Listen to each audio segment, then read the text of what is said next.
सभापति महोदय, मैं एक अत्यंत गंभीर, महत्वपूर्ण और चिंताजनक विषय पर सदन का ध्यान आकृष्ट करना चाहूंगा।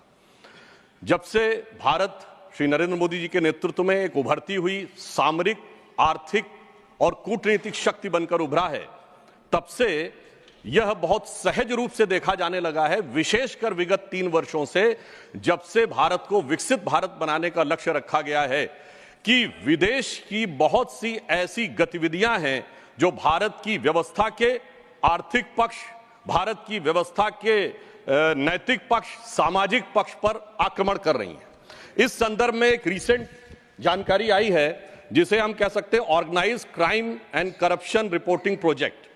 A French publication has recently published its own report based on its investigation on the Sarajevo-based OCCRP, Organized Crime Corruption Reporting Project. This new report of the media report has claimed. You will lay the report on the table of the House. जी। Go ahead.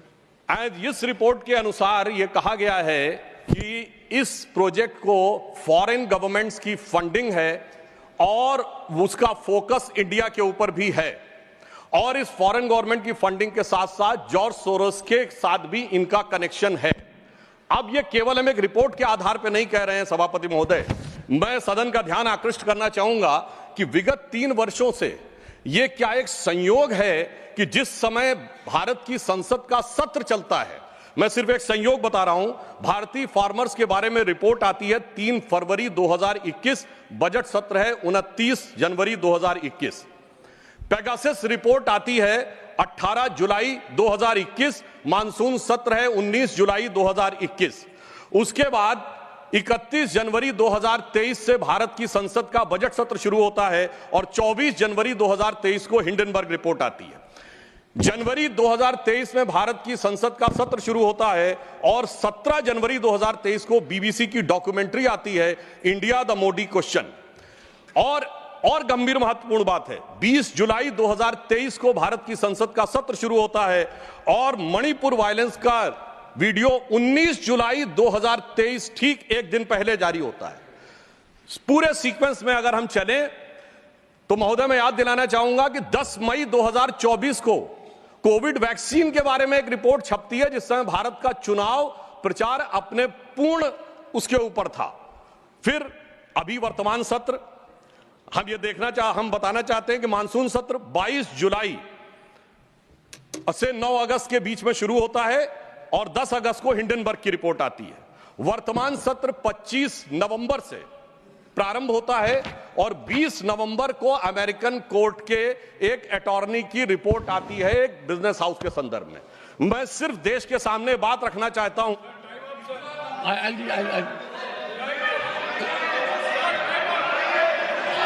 Honorable members, this is honorable members. I'll give honorable members. I will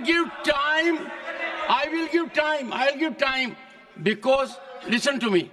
This is a very serious issue, and we need to have opinion from everyone this side. We cannot allow largest democracy to be made dysfunctional by deep state anywhere else. This house should be united in neutralizing any trend, any initiative that is pernicious, dangerous to our sovereignty.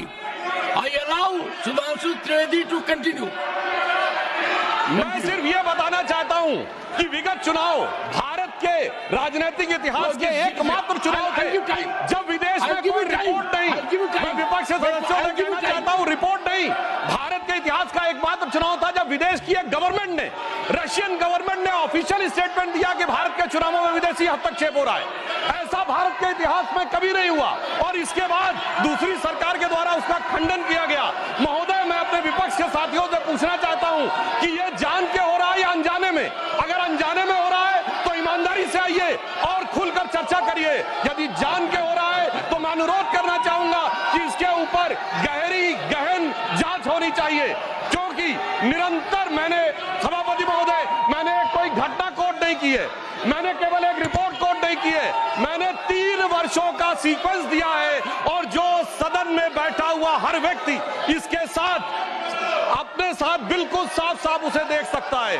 और मगर मैं यह भी कहना चाहता हूं सभापति महोदय कि जिन लोगों के दिल में यह ख्वाब है, यह बड़ी एक सहज स्वाभाविक सी बात है, जिन लोगों के दिल में यह ख्वाब है कि वो भारत को झुका लेंगे, तो मैं उनसे कहना चाहता हूं कि हम श्री नरेंद्र मोदी जी के नेतृत्व में जिस प्रकार से आगे बढ़ रहे हैं, ये मत सोचें कि विदेश से किसी चीज का आज प्रभाव पड़ने वाला। आज भारत अपने स्वाभिमान के साथ आगे बढ़ रहा है।